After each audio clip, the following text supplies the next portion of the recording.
ಯಾವಾಗ ನಾನು ಸೀರಿಯಲ್ ಅಂದೆ ಅಲ್ಲಿಂದ ನಮ್ಮ ಮನೇಲಿ ನಿಜವಾದ ರಾಮಾಯಣ ಶುರುವಾಯ್ತು. ಸೀರಿಯಲ್ ಮಾಡುವಾಗಲೇ ನಂದು BCom 1 year ರಿಪೀಟ್ ಆಗೋಯ್ತು ಬಿಕಾಸ್ ಆಫ್ ಅಟೆಂಡೆನ್ಸ್. ಸೊ ಅವಾಗ ನನಗೆ ಎಷ್ಟೊಂದು ರಿಜೆಕ್ಷನ್ಸ್ ಆಗಿದೆ. ಓದ್ಬೇಕು, ಕೆಲಸ ಮಾಡಬೇಕು, ಅದಾದ್ಮೇಲೆ ಮದುವೆ ಆಗಬೇಕು, ಈ ಒಂದು ಪ್ಯಾಟರ್ನ್, ನಾರ್ಮಲ್ ಪ್ಯಾಟರ್ನ್ ಅಲ್ಲೇ ಮೇ ಬಿ ಮಧ್ಯದಲ್ಲಿ ಒಂದು 2 years ನಾನು ಮಾಸ್ಟರ್ಸ್ ಮಾಡಿದೆ ಅಂತ ಹೇಳಿದ್ನಲ್ವಾ, ಆಗ ನನ್ನ ಹತ್ರ ದುಡ್ಡು ಇರಲಿಲ್ಲ. ನೀನು ಮನೆ ಮರ್ಯಾದೆ ಕಳ್ಕೊಂಡು ಬಂದ್ರೆ ನಂಗೂ ನಿಂಗೂ ಸಂಬಂಧನೇ ಇಲ್ಲ, ಇನ್ನು ನಿನಗೆ ಬಿಟ್ಟಿತ್ತು, ನೀನು ಮಾಡಬೇಕು ಅಂತಿದ್ದೆ ಮಾಡ್ಕೊಂಡು. ಆ್ಯಂಡ್ ಇವಾಗ ಮದುವೆ ಆಗಿರೋದು ಇನ್ನೊಂಥರ ಪ್ರಾಬ್ಲಮ್ ಅನ್ಸ್ಬಿಡುತ್ತೆ. ಇನ್ನು ನೀನು ಏನು ಮಾಡಿದ್ರು ಇವಳು ಇದರಿಂದ ಹೊರಗೆ ಬರಲ್ಲ. ಓ ಐ ಆಮ್ ಕೇಪಬಲ್, ನಾನು ಒಂದು ಪಾತ್ರನ ಚೆನ್ನಾಗಿ ನಿಭಾಯಿಸಕ್ಕಾಗುತ್ತೆ. ಏನ್ ಗೊತ್ತಾ, ಇದು ಎಲ್ಲ ಕಡೆ ಇದೆ ಈ ಥರದ್ದು. ಸಿನಿಮಾ ಇಂಡಸ್ಟ್ರಿ ಒಂದೇ ಅಲ್ಲ. ನಮಸ್ಕಾರ, welcome to the podcast by mask man. ಇವತ್ತಿನ ನಮ್ಮ ಗೆಸ್ಟ್ ಇವರು ರಾಜಾರಾಣಿ ಸೀರಿಯಲ್ ಮೂಲಕ ಕನ್ನಡ ಕಿರುತೆರೆಗೆ ಕಾಲಿಟ್ಟರು. ನಂತರ ಸಾಕಷ್ಟು ಸೀರಿಯಲ್ಗಳನ್ನು ಮಾಡಿ ಕರ್ನಾಟಕದ ಮನೆ ಮಗಳಾಗಿ ಮಿಂಚಿದ್ರು. ಬಿಗ್ ಬಾಸ್ ಅನ್ನೋ ರಿಯಾಲಿಟಿ ಶೋಗೆ ಕಾಲಿಟ್ಟು ಜನರನ್ನ ರಂಜಿಸಿದ್ರು. ಇವರೊಬ್ಬ ಕ್ಲಾಸಿಕಲ್ ಡ್ಯಾನ್ಸರ್ ಕೂಡ ಹೌದು, ಹಾಗೇನೆ ಒಂದು ತಕ್ಕಮಟ್ಟಿಗೆ ಸಿಂಗರ್ ಕೂಡ. So please welcome Chandana Ananthakrishna to the show. Thank you so much. Thank you. Chandana Ananthakrishna, Ananthakrishna ಅಂದ್ರೆ ಏನು? ನಮ್ಮ ತಂದೆ ಹೆಸರು ಅನಂತಕೃಷ್ಣ. ಸೊ ಹಾಗೇನೆ ರಿಟೈನ್ ಮಾಡ್ಕೊಂಡಿದ್ದೀನಿ ಅವ್ರ ನೆನಪಿಗೋಸ್ಕರ, ಮುಂಚಿಂದನೂ ಹಾಗೆ. ಸೂಪರ್. ಸೊ ನಿಮ್ಮ ಲೈಫ್ ಜರ್ನಿನ ನಮ್ಮ ಜನರಿಗೆ ತೋರಿಸೋ ಒಂದು ಪ್ರಯತ್ನ. Definitely looking forward. ಚಂದನ ಅವರೇ, ಚಿಕ್ಕ ವಯಸ್ಸಲ್ಲಿ ನಿಮ್ಮ ಲೈಫು, ಅದರ ನೆನಪುಗಳು, ಅದನ್ನು ಹಂಚ್ಕೊಳ್ಳೋದಾದರೆ? ನಮ್ಮದು normal middle class orthodox family. So ಚಿಕ್ಕ ವಯಸ್ಸು ಅಂತ ನೆನಪು ಮಾಡ್ಕೊಂಡಿದ ತಕ್ಷಣ ನಮ್ಮ 4 ಜನ, ನಾನು, ಅಪ್ಪ, ಅಮ್ಮ, ಅಕ್ಕ, 4 ಜನ ಕೆಳಗಡೆ ದೊಡ್ಡಪ್ಪ ದೊಡ್ಡಮ್ಮ. ಬೆಳಗ್ಗೆಯಿಂದ ಸ್ಕೂಲ್ ಆದ ತಕ್ಷಣ ಒಂದು ಡಾನ್ಸ್ ಕ್ಲಾಸು, ಒಂದಿನ ವೀಣೆ ಕ್ಲಾಸು, ಒಂದಿನ ಮ್ಯೂಸಿಕ್ ಕ್ಲಾಸು, ಒಂದಿನ ಭಗವದ್ಗೀತೆ ಕ್ಲಾಸು. ಇಷ್ಟೇ ನನ್ನ ಚೈಲ್ಡ್ಹುಡ್ ನೆನಪಿರೋದು. ಆ್ಯಂಡ್ ಆವಾಗ ಸಂಡೇ ಅಂದ ತಕ್ಷಣ ಎಲ್ಲ ಒಟ್ಟಿಗೆ ಮಲ್ಕೊಳ್ಳೋದು. ಸಮ್ ಡೇಸ್ ಹೊರಗಡೆ ಹೋಗೋದು, ಏನೋ ಕೊಡಿಸೋದು, ಮಂತ್ಲಿ ಒನ್ಸ್ ಮಾತ್ರ ಮ್ಯಾಗಿ, ಈ ಥರದ್ದೆಲ್ಲ ಒಂದಷ್ಟು ರೂಲ್ಸ್ ಆ್ಯಂಡ್ ರೆಗ್ಯುಲೇಷನ್ಸ್ ಇತ್ತು. ಸೊ ಹಾಗೆ ನನ್ನ ಚೈಲ್ಡ್ಹುಡ್ ನೆನಪಿರೋದು ನನಗೆ. ಅಂದರೆ ಚಿಕ್ಕ ವಯಸ್ಸಿಂದನೇ ಚಂದನ ಅವರು ಸಕಲ ಕಲಾ ವಲ್ಲಭೆ. ಮೋಸ್ಟ್ಲಿ ಅದು ಮೇ ಬಿ ನಮ್ಮಮ್ಮ ಹಾಡೋರು, ನಮ್ಮಪ್ಪ ಹಾಡ್ತಿದ್ರು, ನಮ್ಮ ಇಡೀ ಫ್ಯಾಮಿಲಿನಲ್ಲಿ ಹಾಡೋದು ಅನ್ನೋದಂತೂ ಇತ್ತು. ಸೊ ಅಲ್ಲಿಂದನೇ ಬಂದಿರೋದು ಅದು ಮೇ ಬಿ. ಆ್ಯಂಡ್ ಡಾನ್ಸ್ಗೆ ಅದು ಫಸ್ಟ್ ನನಗೆ ಎಲ್ಲ ಕಡೆ ಸೇರಿಸಿದ್ದು, ನಾನು ತರಲೆ ಮಾಡಬಾರ್ದು, ಜಾಸ್ತಿ ತರಲೆ ಮಾಡೋಕ್ಕೆ ಟೈಮೇ ಸಿಗಬಾರ್ದು ಅಂತ ಸೇರಿಸಿ ಅದು ಹಾಗೆ ಕಂಟಿನ್ಯೂ ಆಗೋಯ್ತು. ನಿಮ್ಮ ಹುಟ್ಟೂರು, ನೀವು ಬೆಳೆದಿದ್ದೂರು ಎಲ್ಲಿ? ಎಲ್ಲ ತುಮಕೂರು. 10ನೇ ಕ್ಲಾಸ್ ತನಕ ತುಮಕೂರಲ್ಲೇ ಇದ್ದಿದ್ದು. ಆಮೇಲೆ 11th and 12th ಆಳ್ವಾಸಲ್ಲಿ ಓದಿದ್ದು. ಅಲ್ಲಿ ಕಲ್ಚರಲ್ ಅಡಾಪ್ಷನ್ ಅಂತ ಮಾಡ್ತಾರೆ. ನಮ್ಮ ಡಾನ್ಸ್ ಆ್ಯಂಡ್ ಸಿಂಗಿಂಗ್ ಅದರಲ್ಲಿ ಸೆಲೆಕ್ಟ್ ಮಾಡ್ತಾರೆ. ಸೊ ಸೆಲೆಕ್ಟ್ ಮಾಡಿ 2 years ಅಡಾಪ್ಷನ್ ಅಂತ, ಫ್ರೀ ಎಜುಕೇಷನ್. ಸೊ ಅಲ್ಲಿ ಹಾಸ್ಟೆಲಲ್ಲಿ ಇರಬೇಕು. ಬಟ್ ಏನಂದರೆ ಅವ್ರು ಎಲ್ಲೇ ಕರ್ಕೊಂಡು ಹೋಗಲಿ ಫಾರ್ ಶೋಸ್ ನಾವಲ್ಲಿ ಹೋಗಬೇಕಾಗತ್ತೆ. ಬಟ್ ನಿಮಗೆ ಯಾವ ಮೊಮೆಂಟಿಗೆ ಆ್ಯಕ್ಟರ್ ಆಗಬೇಕು ಅಂತ ಒಂದು ಅನಿಸ್ತು, ಅಥವಾ ಅಚಾನಕ್ಕಾಗಿ ಎಂಟರ್ ಆಗಿದ್ದ, ಹೆಂಗೆ? ಏನಂದರೆ ಅದೇ ಹೇಳಿದ್ನಲ್ಲ, ನಾನು ಚಿಕ್ಕ ವಯಸ್ಸಿಂದ ಭರತನಾಟ್ಯಂ ಡಾನ್ಸರ್ ಅಂತ 2nd standard 3rd standardindaನೇ ಜಾಯಿನ್ ಆಗಿದ್ದು. ಡಾನ್ಸ್ ಮಾಡ್ತಾ ಮಾಡ್ತಾ ಡಾನ್ಸರ್ಸಿಗೆ ಆ್ಯಕ್ಟಿಂಗ್ ಅಷ್ಟು ಕಷ್ಟ ಆಗಲ್ಲ, ಬಿಕಾಸ್ ಅಭಿನಯನ ತುಂಬ ಅರ್ಥ ಮಾಡಿಕೊಂಡು ಸ್ಟೇಜಲ್ಲಿ we will be performing. So ಒಂದು ಕ್ಯಾರೆಕ್ಟರ್ನ ನಾವು ಈವನ್ ಡಾನ್ಸಲ್ಲೂ ರಾಮ ಅಂತ ನಾವೇನೋ ತೋರಿಸ್ಬೇಕು ಅಂದರೆ ಆ ರಾಮ ಆಗಿ ನಾವು ಸ್ಟೇಜ್ ಮೇಲೆ ಇರ್ತೀವಿ. ಸೊ ಆ ಒಂದು ಕ್ಯಾರೆಕ್ಟರಿಗೆ ಏನೇನು ಬೇಕು ನಾವು ಅದನ್ನು ಯೋಚನೆ ಮಾಡೇ ಪರ್ಫಾರ್ಮ್ ಮಾಡೋಕ್ಕಾಗೋದು. ಚಿಕ್ಕ ವಯಸ್ಸಿಂದ ನನಗೆ ಈ ಮೂವೀಸು, ಆ್ಯಕ್ಟಿಂಗು ಸಿಕ್ಕಾಪಟ್ಟೆ ಇಷ್ಟ. ಐ ಸ್ಟಿಲ್ ರಿಮೆಂಬರ್ ಆಪ್ತಮಿತ್ರ ಬಂದಾಗ, ನಾನು ತುಂಬ ಚಿಕ್ಕವಳಿನ್ನು, ನಾಗವಲ್ಲಿ ಥರ ಮನೆಯಲ್ಲಿ every day I use to act, I use to dance. ಸ್ಟಾರ್ಟಿಂಗಲ್ಲಿ ನಮ್ಮ ಮನೇಲೆಲ್ಲ ಯಾರಾದರೂ ಗೆಸ್ಟ್ ಬಂದಾಗ ಗೊತ್ತಲ್ಲ, ಹಾಡಿ ಒಂಚೂರು ಡ್ಯಾನ್ಸ್ ಮಾಡು ಈ ಥರ ಎಲ್ಲ ಹೇಳ್ತಾರೆ. ನಾನೆಲ್ಲ ನಾಗವಲ್ಲಿ ಥರ ಮಾಡ್ತಾ ಇದ್ದೆ. ಕೊನೆಗೆ ನಮ್ಮ ಮನೇಲಿ ಹೆದರ್ಕೊಂಡು CD ಎಲ್ಲ ಬಚ್ಚಿಟ್ಬಿಟ್ಟಿದ್ರು. ಸೊ ಈ ಥರದ ಒಂದು ಹಿಸ್ಟ್ರಿ ಇದೆ. ಬಟ್ ಅದಾದಮೇಲೆ ಸ್ವಲ್ಪ ದೊಡ್ಡೋಳು ಆಗ್ತಾ ಆಗ್ತಾ ಆಳ್ವಾಸಲ್ಲಿ ಡ್ರಾಮಾ ಟೀಮಿಗೆ ಸೇರಿಕೊಂಡೆ. ಆ ನಾಟಕದ ಟೀಮಲ್ಲಿ ನನಗೆ ರಾಜ್ಕುಮಾರಿ ಅಂತ ಒಂದು ಪಾತ್ರ ಕೊಟ್ಟರು, ಮಹಾಮಾಯಿ ಅಂತ ಒಂದು ನಾಟಕದಲ್ಲಿ. ಸೊ ಆ ಪಾತ್ರ ಮಾಡಿದಾಗ ನಂಗೆ ಸಿಕ್ಕಿದ ಖುಷಿ. ಆ್ಯಂಡ್ ಅಲ್ಲಿ ನನ್ನ ಕ್ಯಾಲಿಬರ್ ಗೊತ್ತಾಯಿತು. ಆ ನಾಟಕ ನೋಡಿ ಸಾಕಷ್ಟು ಜನ ಬಂದು ಮಾತಾಡಿಸ್ತಿದ್ರು. So that felt special. I am capable, ನಾನು ಒಂದು ಪಾತ್ರನ ಚೆನ್ನಾಗಿ ನಿಭಾಯಿಸೋಕ್ಕಾಗುತ್ತೆ. And people are loving it. So ಅಲ್ಲಿಂದ ನನ್ನ ಇಂಟ್ರೆಸ್ಟ್ ಬೆಳೀತು ಮೇಜರಾಗಿ.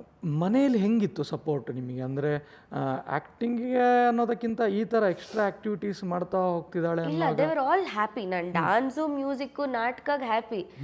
ಯಾವಾಗ ನಾನು ಸೀರಿಯಲ್ ಅಂದೆ ಅಲ್ಲಿಂದ ನಮ್ಮ ಮನೇಲಿ ನಿಜವಾದ ರಾಮಾಯಣ ಶುರುವಾಯಿತು. ಸೊ ಆಗಲೇ ಹೇಳಿದಾಗೆ ಮನೆಯಲ್ಲಿ ತುಂಬ ಆರ್ಥೋಡಾಕ್ಸ್ ಫ್ಯಾಮಿಲಿ. ಓದಬೇಕು, ಕೆಲಸ ಮಾಡಬೇಕು, ಅದಾದಮೇಲೆ ಮದುವೆ ಆಗಬೇಕು, ಈ ಒಂದು ಪ್ಯಾಟರ್ನ್, ನಾರ್ಮಲ್ ಪ್ಯಾಟರ್ನಲ್ಲೇ ನಮ್ಮಮ್ಮನೂ ಡಿಸೈನ್ ಮಾಡಿದರು ನನ್ನ ಲೈಫ್ನ. ಇಂಜಿನಿಯರಿಂಗ್ ಹೋಗಬೇಕು ಅಂತ ನನ್ನ ಮಾಡಿಸ್ಬೇಕು ಅಂತ ಅಂದ್ಕೊಂಡಿದ್ರು. ಅದನ್ನು ನಾನು ಬೇಡ, ನನಗಿದಾಗಲ್ಲ ಅಂದೆ. BCom ಮಾಡ್ತೀನಿ ಅಂದೆ. BCom ಇನ್ನೂ ಸ್ಟಾರ್ಟ್ ಆಗಿದೆ, ನಾನು ಆಗಲೇ ಸೀರಿಯಲ್ ಅಂತ ಕೂತೆ. ನಮ್ಮ ಅಕ್ಕನ ಮದುವೆ, ಅವಳ ಮದುವೆಗೆ ತುಮಕೂರಿಗೆ ಹೋಗಿದ್ದೀವಿ. ಆಲ್ರೆಡಿ ರಾಜಾರಾಣಿ ಒಪ್ಕೊಂಡ್ಬಿಟ್ಟಿದ್ದೀನಿ. ಪುಟ್ಮಲ್ಲಿ ಹೇಗೋ ಒಪ್ಸ್ದೆ, ತಂಗಿ ಕ್ಯಾರೆಕ್ಟರ್ ಅಲ್ವಾ, ಇದಾದ ತಕ್ಷಣ ಏನು ಮಾಡಲ್ಲ ಅಂತ.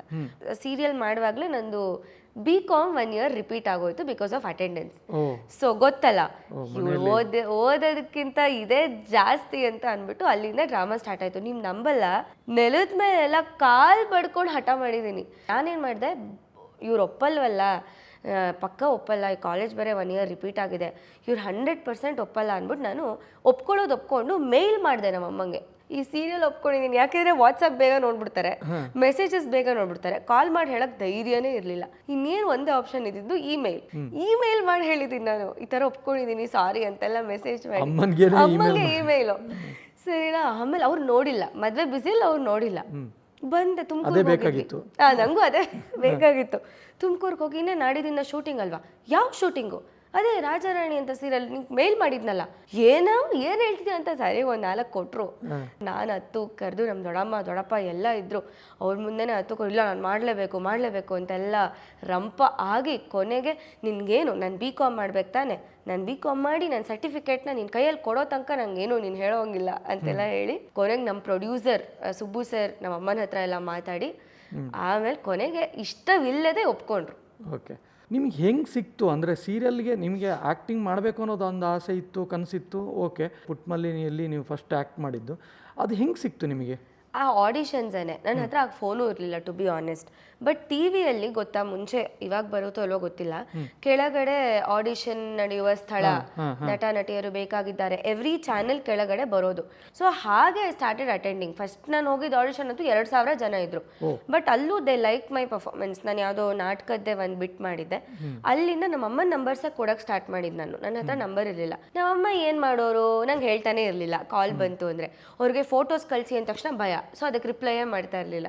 ದೆನ್ ನನಗೆ ಫೋನ್ ಸಿಕ್ತಲ್ವಾ, ಸೊ ನನಗೆ ಫೋನ್ ಸಿಕ್ಕಿದ್ಮೇಲೆ ಹೀಗೆ ಕಾಂಟ್ಯಾಕ್ಟ್ಸ್ ಬಿಲ್ಡ್ ಆಯಿತು. ಆಡಿಷನ್ಸ್ಗೆ ಹೋಗಿನೇ ಐ ಥಿಂಕ್ ಇವಾಗ ಏನು so called reputed production houses ಇದೆ ಸೀರಿಯಲ್ಸಲ್ಲಿ, ಅದು ಎಲ್ಲದಕ್ಕೂ ನಾನು ಅವಾಗ ಆಡಿಷನ್ ಕೊಟ್ಟಿದ್ದೀನಿ. ಮೋರ್ ದ್ಯಾನ್ 50 ಆಡಿಷನ್ಸ್ ಸೀರಿಯಲ್ಗೆ ಕೊಟ್ಟಿದ್ದೀನಿ. ಆ್ಯಂಡ್ ನಾನು ಅವಾಗ ಮುಂಚೆಯಿಂದನೂ ನಾನು ಗುಂಡ್ಗೆ ಇದ್ದಿತ್ತು, ಆವಾಗಲೂ ನಾನು ಸ್ವಲ್ಪ ಚಬ್ಬಿ ಇದ್ದಿತ್ತು. ಸೊ ಆ ಕಾರಣಕ್ಕೆ ಸಾಕಷ್ಟು ರಿಜೆಕ್ಷನ್ಸು ಆಗಿದೆ. ಆಮೇಲೆ ಯಾರೋ ಗೊತ್ತಿರೋರು ಸ್ವಲ್ಪ ಇನ್ಫ್ಲೂಯೆನ್ಸ್ ಇರೋರು ಬಂದಾಗ ಅವ್ರಿಗೆ ಫಸ್ಟ್ ಪ್ರಿಫರೆನ್ಸ್ ಕೊಡ್ತಾಯಿದ್ರು. ಬಟ್ ಅಂದರೆ ಆವಾಗ ಚಾನೆಲ್ ಅಷ್ಟು ಮೇನ್ ಇರಲಿಲ್ಲ, ಇಂಪಾರ್ಟೆಂಟ್ ಮೇಜರ್ ಆಗಿ ಪ್ರೊಡಕ್ಷನ್ ಹೌಸು ಮ್ಯಾನೇಜರ್ಸೇ ಇಂಪಾರ್ಟೆಂಟ್ ರೋಲ್ ಇದ್ದಿದ್ದು. ಸೊ ಅವಾಗ ನನಗೆ ಎಷ್ಟೊಂದು ರಿಜೆಕ್ಷನ್ಸ್ ಆಗಿದೆ. ಬಟ್ ನಾನು ಬೇಜಾರು ಮಾಡ್ಕೊಂಡಿರಲಿಲ್ಲ, ಇದು ನನ್ನ ಹಣೆಯಲ್ಲಿ ಬರ್ದಿಲ್ಲ ಅನ್ಸುತ್ತೆ ಅಂತ initially. Okay, this is not my cup of tea ಅನ್ಸುತ್ತೆ, let me continue with my studies and dance ಅಂತಲೇ ನಾನು ಫಿಕ್ಸ್ ಆಗಿದ್ದೆ. ಆವಾಗ ಇದು ಯಾವುದೋ ತಂಗಿ ಕ್ಯಾರೆಕ್ಟರ್ ಬಂತು ಪುಟ್ಮಲ್ಲಿಲಿ. ಸೊ ಅದು ಒಂದು ಲುಕ್ ಟೆಸ್ಟು ಆ ತಕ್ಷಣ ಸೆಲೆಕ್ಟು ಆದೆ. ಅಲ್ಲಿಂದ ನನ್ನ ಜರ್ನಿ ಸ್ಟಾರ್ಟ್ ಆಯಿತು. ಸೊ ಅಲ್ಲಿ ನೋಡಿ ಒಂದು 6 ತಿಂಗಳಿಗೆ ಸುಬ್ಬು ಸರ್ ಕಾಲ್ ಮಾಡಿ ರಾಜಾರಾಣಿ. ಈ ಗ್ಯಾಪಲ್ಲಿ BCom ಕಂಪ್ಲೀಟ್ ಮಾಡಿದೆ. BCom ಮಾಡಿದ್ಮೇಲೆ ಮಾಸ್ಟರ್ಸ್ ಮಾಡಿದೆ. ಓಕೆ, ಯಾಕಂದರೆ ಆ ಸರ್ಟಿಫಿಕೇಟ್ ನಾನು ಕೊಟ್ಟೇ ಬರ್ತೀನಿ ಅಂತ ಅಮ್ಮನ ಹತ್ರ ನೋಡಿ, ಡಬಲ್ ಗ್ರಾಜ್ಯುಯೇಟ್ ಆಗಿ ಡಬಲ್ ಸರ್ಟಿಫಿಕೇಟ್ ಕೊಟ್ಟಿದ್ದೀನಿ ನಮ್ಮ ಅಮ್ಮಂಗೆ, ಒಂದಲ್ಲ ಅಂತ. ಸೊ ಇವಾಗ ನಿಮ್ಮದಿಷ್ಟು ಜರ್ನಿಯಲ್ಲಿ ಸ್ಟಾರ್ಟಿಂಗ್ ನಿಮ್ಮ ಪೇರೆಂಟ್ಸು ತಂದೆ ತಾಯಿ ಪರ್ಮಿಷನ್ ಕೊಡದೇ ಇದ್ದಾಗ ಅದನ್ನು ನೀವು ಹೆಂಗೋ ಪರ್ಮಿಷನ್ ಗಿಟ್ಟಿಸ್ಕೊಂಡು ಮಾಡಿದ್ರಿ. ಇವಾಗ ಅವರು ಏನು ಹೇಳ್ತಾರೆ? ಇವಾಗ she is very happy. C, ಯಾವಾಗ ರಾಜಾರಾಣಿಯಾಗಿ ಹೂಮೊಳೆ ಟೈಮಲ್ಲೂ ಬಿಗ್ ಬಾಸ್ಗೆ ಹೋಗಿ ಬಂದಮೇಲೆ I think one state of ಮೈಂಡಲ್ಲಿ ಶಿ ವಾಸ್ ಫಿಕ್ಸ್ಡ್. ಓಕೆ, ನಾನು ಇನ್ನೇನು ಮಾಡಿದ್ರು ಇವಳು ಇದರಿಂದ ಹೊರಗೆ ಬರಲ್ಲ, ಇದು ಇವಳ್ದು ಫಿಕ್ಸ್ಡ್ ಇವಾಗ ಇದೇ ಪ್ರೊಫೆಷನ್ನು. ಯಾವಾಗಲೂ ಗೊತ್ತಲ್ಲ ಯಾವಾಗ ಸೆಟ್ಲ್ ಆಗೋದು ನೀನು, ಇದೇ ಸೆಟಲು. ಆರ್ಟಿಸ್ಟ್ ಲೈಫಲ್ಲಿ ಇದೇ ಸೆಟ್ಲು, ಬಂದಾಗ ಮಾಡೋದು, ಇಲ್ಲಾಂದರೆ ಇಲ್ಲ ಅಷ್ಟೇ. ಇದರಲ್ಲಿ ಇದಕ್ಕಿಂತ ಸೆಟಲ್ಮೆಂಟ್ ಏನು? ಅವ್ರಿಗೆ ಏನಂದರೆ ಲೈಕ್ ಪ್ರಾಪರ್ ಮಂತ್ಲಿ ಇನ್ಕಮ್ ಬಂದರೆ ಅದು ಸೆಟಲ್. ನೋಡು ನಿಮ್ಮ ಅಕ್ಕ ನೋಡು, ಇಂಜಿನಿಯರಿಂಗ್ ಮಾಡಿ ಸೆಟ್ಲ್ ಆಗಿಲ್ವಾ, ಐ ಅಂಡರ್ಸ್ಟ್ಯಾಂಡ್. ಬಟ್ ಇದು ಹಾಗೆ ವರ್ಕ್ ಆಗಲ್ಲ. ಮೇ ಬಿ ಅವಳಿಗಿಂತ ಜಾಸ್ತಿನೂ ನಾನು ದುಡಿಬೋದು ಒಂದು ಪಾಯಿಂಟಲ್ಲಿ, ಕೆಲಸ ಇಲ್ಲ ಅಂದರೆ ಇಲ್ಲ ಅಷ್ಟೇ ಅಂತ. ರಾಜಾರಾಣಿಲಂತೂ ಬೇಗ ಮನೆಗೆ ಬರಲ್ಲ ಅಂತ ಜಗಳ, ಡೈರೆಕ್ಟ್ ಸೆಟ್ಟಿಗೆ ಬಂದ್ಬಿಟ್ಟಿದ್ದಾರೆ ನಮ್ಮ ಡೈರೆಕ್ಟರ್ ಹತ್ರ, ನನ್ನ ಮಗಳನ್ನ ಬೇಗ ಕಳ್ಸ್ಕೊಡಿ ಮನೆಗೆ ಅಂತೆಲ್ಲ. But after some point she took a lot of time to understand. So ಆಮೇಲೆ ಅರ್ಥ ಆಯ್ತು. ಈವನ್ ನಮ್ಮ ಮನೆಯವರು ಅಷ್ಟೇ, ನಮ್ಮ ರಿಲೇಟಿವ್ಸ್ ಎಲ್ಲ, ನಮ್ಮ ದೊಡ್ಡಪ್ಪ ಎಲ್ಲ ಹೇಳಿ ಕಳಿಸಿದ್ರು ಅವ್ನು ಬಿಗ್ ಬಾಸಿಗೆ ಹೋಗುವಾಗ, ನೀನು ಮನೆ ಮರ್ಯಾದೆ ಕಳ್ಕೊಂಡು ಬಂದರೆ ನನಗೂ ನಿಂಗೂ ಸಂಬಂಧನೇ ಇಲ್ಲ, ನಿನಗೆ ಬಿಟ್ಟಿತ್ತು, ನೀನು ಮಾಡಬೇಕು ಅಂತಿದ್ದೆ ಮಾಡ್ಕೊ ಅಂತ. So I had lot of pressure. ನಮ್ಮ ಮನೆ ಈ ಥರ ಇದೆ, ನಾನೇನೋ ಚೂಸ್ ಮಾಡಿದ್ದೀನಿ, ಐ ಹ್ಯಾವ್ ಟು ಬಿ ಉಳಿಸ್ಕೋಬೇಕು. ಅದನ್ನು ಚಂದನ ಅನಂತಕೃಷ್ಣ ಅನ್ನೋರು ಒಳಗಡೆ ಹೋದಾಗ ಹೆಂಗಿದ್ರು ಹೊರಗಡೆ ಬಂದಾಗ ಹಾಗೆ ಇರಬೇಕು. ಸೊ ಅದು ನಂಗೆ ತುಂಬ ತಲೆನಲ್ಲೂ ಇತ್ತು, ಮನಸ್ಸಲ್ಲಿತ್ತು. ಪ್ರತಿಯೊಂದು ಸ್ಟೇಜಲ್ಲೂ ಅದು ಇವತ್ತಿಗೂ ಅದು ನನ್ನ ಜೊತೆ ಇದೆ. ಸೂಪರ್, ಅದು ನಿಮ್ಮನ್ನು ಹಂಗೆ ಕಾಪಾಡಲಿ. ಇವಾಗ ತಾನೇ ನೀವು ಹೇಳಿದ್ರಿ ನಿಮ್ಮ ಅಕ್ಕ ನೋಡಿ ಇಂಜಿನಿಯರಿಂಗ್ ಮಾಡಿ ಸೆಟ್ಲ್ ಆದರು, ನೀನು ಯಾವಾಗ ಸೆಟ್ಲ್ ಆಗ್ತೀಯಾ? ಬಿಕಾಸ್ ಆ್ಯಕ್ಟರ್ ಲೈಫಲ್ಲಿ ಇನ್ಕಮ್ ಅನ್ನೋದು ಸ್ವಲ್ಪ ವೇರಿಯೇಬಲ್ ಆಗಿರುತ್ತೆ.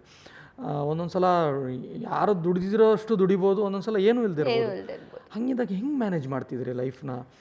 ಒಂದು, ನಾನು ತುಂಬ ಖರ್ಚು ಮಾಡಲ್ಲ, ಅದೊಂದು ಪ್ಲಸ್ಸು. ಇನ್ನೊಂದು ಏನಂದರೆ, ದೇವರ ದಯೆಯಿಂದ ಮೇ ಬಿ ಮಧ್ಯದಲ್ಲಿ ಒಂದು 2 years ನಾನು ಮಾಸ್ಟರ್ಸ್ ಮಾಡಿದೆ ಅಂತ ಹೇಳಿದ್ನಲ್ವ, ಆಗ ನನ್ನ ಹತ್ರ ದುಡ್ಡು ಇರಲಿಲ್ಲ.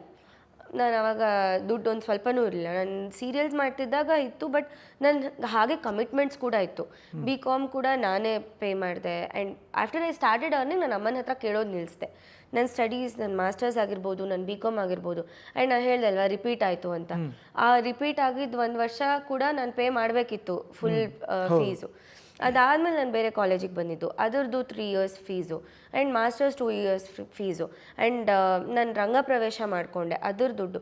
ಇದೆಲ್ಲದು ನನಗೆ ತಲೆನಲ್ಲಿ ಓಡ್ತಾನೆ ಇರ್ತಿತ್ತು. So I knew that I have to work.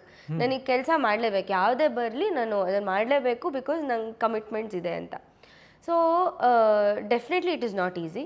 And ಮಧ್ಯದಲ್ಲಂತೂ ಯು ವಿಲ್ ಬ್ರೇಕ್ ಡೌನ್, ಏನಪ್ಪ ಮಾಡೋದು ಅನ್ನೋ ಥರ. ಬಟ್ ಗಾಡ್ಸ್ ಗ್ರೇಸ್ ನನಗೆ ಆ ಥರ ನಾಳೆ ಏನು ಅನ್ನೋ ಥರ ಬಂದಿರಲಿಲ್ಲ. ನಾನು ಮಾಸ್ಟರ್ಸ್ ತೊಗೊಳ್ಳುವಾಗ 2 years ಯಾವಾಗ ಬ್ರೇಕ್ ತೊಗೊಂಡೆ, ಆವಾಗ ಮಾತ್ರ ಅದು ನನ್ನ ಇಚ್ಛೆಯಿಂದ ನಾನು ಬ್ರೇಕ್ ತೊಗೊಂಡಿದ್ದರಿಂದ ಹಾಗಾಯಿತು. ಬಿಟ್ಟರೆ ಓಕೆ, ನಂಗೆ ಇನ್ನೇನೂ ಇಲ್ಲವೇ ಇಲ್ಲ ಅನ್ನೋ ಥರ ಆಗಿಲ್ಲ. ಆಗ 2 years ಪಾಪರ್ ಆಗಿದ್ದೆ, ಫುಲ್ ಪಾಪರ್ ಆಗಿದ್ದೆ. ಸೊ ನಾನು ಏನು ಸೇವಿಂಗ್ಸ್ ಮಾಡಿದ್ದೆ ಅದರಲ್ಲಿ ಮ್ಯಾನೇಜ್ ಮಾಡ್ತಾಯಿದ್ದೆ. ಸೂಪರಾಗಿ ಹೇಳಬೇಕು ಅಂತ ಹೇಳಿದ್ರೆ, ಒಂದು ಕಂಪ್ಲೀಟ್ಲಿ ಇಂಡಿಪೆಂಡೆಂಟ್ ವುಮನ್. ಆ್ಯಂಡ್ ಇವಾಗಿನ women they have to be financially independent. Not to show ಇವಾಗ ನಾವು ಗ್ರೇಟು ಅಂತ ತೋರಿಸೋದಕ್ಕಲ್ಲ, ನಿಮ್ಮ ಒಂದು ಸೆಲ್ಫ್ ಕಾನ್ಫಿಡೆನ್ಸಿಗೆ, ನಿಮಗೇನೋ ಇಷ್ಟನೋ, ನಿಮ್ಮ ಒಂದು ಸೇಫ್ಟಿಗೆ you have to be financially independent. That's very important. So Chandana ಅವರೇ, ಸೀರಿಯಲ್ ಮಾಡ್ತಾ ಸಿನಿಮಾಗಳ ಅವಕಾಶ ಸಿಗೋದು ಸ್ವಲ್ಪ ಕಮ್ಮಿ ಅಂತ ಒಂದಷ್ಟು ಮಾತಿದೆ ಇಂಡಸ್ಟ್ರಿಯಲ್ಲಿ. ಅದು ಸತ್ಯನಾ ಸುಳ್ಳ, ಅಥವಾ ಸತ್ಯ ಆಗಿದ್ರೆ ಯಾಕೆ? ಕೆಲವುದು ಎಸ್, ಎರಡೂ ಇದೆ, ಇಲ್ಲ ಅಂತ ನಾನು ಹೇಳಲ್ಲ. ನನಗೆ ಎಕ್ಸ್ಪೀರಿಯನ್ಸ್ ಆಗಿದ್ರಲ್ಲಿ ಪ್ರಾಬ್ಲಮ್ ಏನಾಗುತ್ತೆ ಅಂದರೆ, ಸೀರಿಯಲ್ನಲ್ಲಿ ನಮ್ಮ ಏಜ್ಗಿಂತ ಇನ್ನೂ ದೊಡ್ಡವರಾಗಿ ನಾವು ಕಾಣಿಸ್ಕೊಳ್ತೀವಿ ಮೋಸ್ಟ್ ಆಫ್ ದ ಟೈಮ್. ಒಂದು ಏಜ್ ಸ್ಕ್ರೀನ್ ಏಜ್ ಏನಿರುತ್ತೆ, ನಮ್ಮ ಏಜ್ಗಿಂತ ಸ್ಕ್ರೀನ್ ಏಜ್ ಸ್ವಲ್ಪ ಜಾಸ್ತಿನೇ ಇರುತ್ತೆ. ಸೊ ನಾವು ಅದೇ ಥರ ಕಾಣಿಸ್ಕೊಳ್ಳೋದ್ರಿಂದ ಕ್ಯಾರೆಕ್ಟರ್ಸ್ ಕೂಡ first of all women oriented ಬರೆಯಲ್ಲ. ಇವಾಗಂತೂ ನಮ್ಮ ಕನ್ನಡ ಇಂಡಸ್ಟ್ರಿಯಲ್ಲಿ ವಿಮೆನ್ ಓರಿಯೆಂಟೆಡ್ ಕ್ಯಾರೆಕ್ಟರ್ಸ್ ಬರೆಯೋದು ತುಂಬ ಕಡಿಮೆ. ಸಿನಿಮಾದಲ್ಲಿ ಸೀರಿಯಲ್ ಇವತ್ತಿಗೂ ಸ್ವಲ್ಪ ವಿಮೆನ್ ಓರಿಯೆಂಟೆಡೇ ಇರೋದು. ಸೊ ಸ್ಕ್ರೀನಲ್ಲಿ ನಾವು ಹೇಗೆ ಕಾಣಿಸ್ಕೋತೀವಿ, ನಮ್ಮನ್ನು ಅವರು ಕನ್ಸಿಡರೇ ಮಾಡಲ್ಲ. ಮೆನಿ ಪ್ರೊಡಕ್ಷನ್ಸ್ ಸೀರಿಯಲ್ಲು ದಿನ ನೋಡ್ತಾರೆ, ತುಂಬ ಯೂಸ್ಡ್ ಫೇಸು ಬೇಡ ಅನ್ನೋ ಥರ. But there are content oriented teams ಅದನ್ನು ಕನ್ಸಿಡರ್ ಮಾಡ್ದಲೆ ಓನ್ಲಿ ಟ್ಯಾಲೆಂಟ್ನ ನೋಡಿ ತೊಗೊಳ್ಳೋರು ಇರ್ತಾರೆ. ನನಗೆ ರೀಸೆಂಟಾಗಿ ಒಂದಷ್ಟು ಎಕ್ಸ್ಪೀರಿಯನ್ಸ್ ಆಯಿತು. ಸೊ ಏನಂದರೆ, ಯಾವುದೋ ಒಂದು ಸಿನಿಮಾಗೆ ಕರೆದಿದ್ರು, ತಂಗಿ ಕ್ಯಾರೆಕ್ಟರ್ ಅಂತಲೇ ಅಂದರು. ಬಟ್ ವಿಡೋ ಕ್ಯಾರೆಕ್ಟರ್, ಮದುವೆ ಆಗಿರುತ್ತೆ ಬಟ್ ವಿಡೋ, ಪ್ರೆಗ್ನೆಂಟು ಅಂತ. ಯಾಕೆಂದರೆ ನೀವು ಆಲ್ರೆಡಿ ಸೀರಿಯಲಲ್ಲಿ ಆ ಥರ ಕ್ಯಾರೆಕ್ಟರ್ ಮಾಡಿದ್ದೀರಲ್ಲ, so we thought you will suit for that ಅಂತ. ಆ ಒಂದು ಫ್ರೇಮ್ ವರ್ಕಿಂದ ಅವ್ರು ಆಚೆ ಬರಲ್ಲ ಒಂದು. ಆ್ಯಂಡ್ ಇವಾಗ ಮದುವೆ ಆಗಿರೋದು ಇನ್ನೊಂದು ಥರ ಪ್ರಾಬ್ಲಮ್ ಅನ್ಸ್ಬಿಡುತ್ತೆ. ಐ ಡೋಂಟ್ ನೋ ಮೇಲ್ ಕ್ಯಾರೆಕ್ಟರ್ಸಿಗೆ ಅದು ಸಮಸ್ಯೆ ಆಗುತ್ತೋ ಇಲ್ವೋ ಗೊತ್ತಿಲ್ಲ. ಸಿನಿಮಾಗೆ ಫೀಮೇಲ್ನ ಕಾಸ್ಟ್ ಮಾಡುವಾಗ ಅದು ಸಮಸ್ಯೆ ಆಗೋ ಥರ ಆಗೋಗಿದೆ.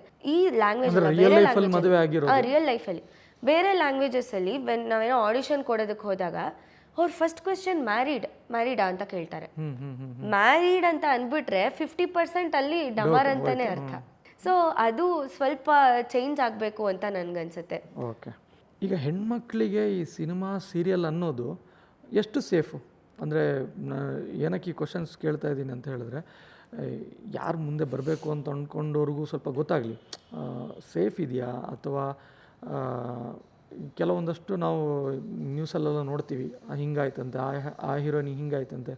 ಇವಾಗ ರೀಸೆಂಟಾಗಿ ಅದೊಂದು ಅಲಿಗೇಷನ್ನು ನಡೀತಾ ಇದೆ, ಫೋಟೋ ತೆಗಿಯೋದ್ರ ಬಗ್ಗೆ ಎಲ್ಲೋ ಮೀಡಿಯಾದಲ್ಲೆಲ್ಲ ಹೋದಾಗ ಪರ್ಟಿಕ್ಯುಲರ್ಲಾಗಿ ಅಂದರೆ ಮೇಲ್ಗಡೆಯಿಂದ ಕ್ಯಾಮ್ರಾ ಇಟ್ಟು ಫೋಟೋ ತೆಗಿಯೋದಾಗಿರ್ಬೋದು ಅಥವಾ ಬೇರೆ ಬೇರೆ ಥರದಲ್ಲಿ.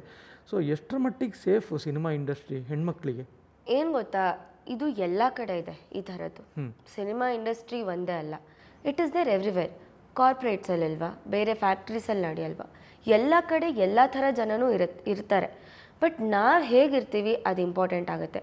ಆ್ಯಂಡ್ ನಾವು ಇವಾಗ ಒಂದು ಮೀಡಿಯಾಗೆ ಬಂದಿದ್ದೀವಿ ಅಂದಾಗ ಅಲ್ಲಿ ಪ್ರೋಸು ಇರುತ್ತೆ, ಕಾನ್ಸು ಇರುತ್ತೆ. We have to be prepared for everything. ಈಗ ನಮ್ಮನ್ನು 4 ಜನ ನೋಡ್ತಾರೆ, ನಮ್ಮ ಪರ್ಸ್ನಲ್ ಲೈಫ್ ಪಬ್ಲಿಕ್ ಲೈಫ್ ಆಗೋಗಿರುತ್ತೆ. ಹಾಗಿದ್ದಾಗ we have to accept it. And ನಾವು ಹೇಗೆ ಹ್ಯಾಂಡಲ್ ಮಾಡ್ತೀವಿ ಅನ್ನೋದು ತುಂಬ ಇಂಪಾರ್ಟೆಂಟ್ ಆಗುತ್ತೆ. ಈಗ ನೀವು ಹೇಳಿದ್ರಿ ಬೇರೆ ಬೇರೆ ಆ್ಯಂಗಲ್ಸಲ್ಲಿ ತೆಗೆಯೋದು, definitely it is not right. ಅದು ಇವಾಗ ಈ ಪಾಪರಾಜಿ ಕಲ್ಚರ್ ಕರ್ನಾಟಕದಲ್ಲಿ ಕನ್ನಡ ಇಂಡಸ್ಟ್ರಿಲಿ ಸ್ಟಾರ್ಟ್ ಆಗಿರೋದ್ರಿಂದ ಅದಕ್ಕೆ ಒಂದು ಲಿಮಿಟ್ ಇಲ್ಲ, ಹಂಗಾಗೋಗಿದೆ. ಬಟ್ ಅಪಾರ್ಟ್ ಫ್ರಮ್ ದಟ್, ಇವಾಗ ಒಂದು ಆಪರ್ಚುನಿಟಿಗೆ ನಾವು ವೆಯ್ಟ್ ಮಾಡ್ತಾ ಇದ್ದೀವಿ. ನಮ್ಮ ವೇ ನಾವು ಕರೆಕ್ಟಾಗಿ ಕ್ಲಿಯರ್ ಆಗಿರಬೇಕು. ನಾವು ಒಂದು ಯಾವ ವೇನಲ್ಲಿ ಹೋಗಬೇಕು ಅಂತ ನಮಗೆ ಕ್ಲಾರಿಟಿ ಇದ್ದರೆ ಅದಕ್ಕೆ ತಕ್ಕಾಗೆ ವಿ ವಿಲ್ ಬಿ ಬಿಹೇವಿಂಗ್. ಇವಾಗ ನಾನು ಇಷ್ಟು ವರ್ಷದಲ್ಲಿ ನನಗೆ ಬೇರೆ ಥರದ ಎಕ್ಸ್ಪೀರಿಯನ್ಸ್ ಆಗಿಲ್ವಾ ಅಂತ ನೀವು ಕೇಳಿದ್ರೆ ಖಂಡಿತ ಆಗಿದೆ. ಬಟ್ ನಾನು ಆ ವೇ ಚೂಸ್ ಮಾಡಲಿಲ್ಲ ಅಷ್ಟೇ.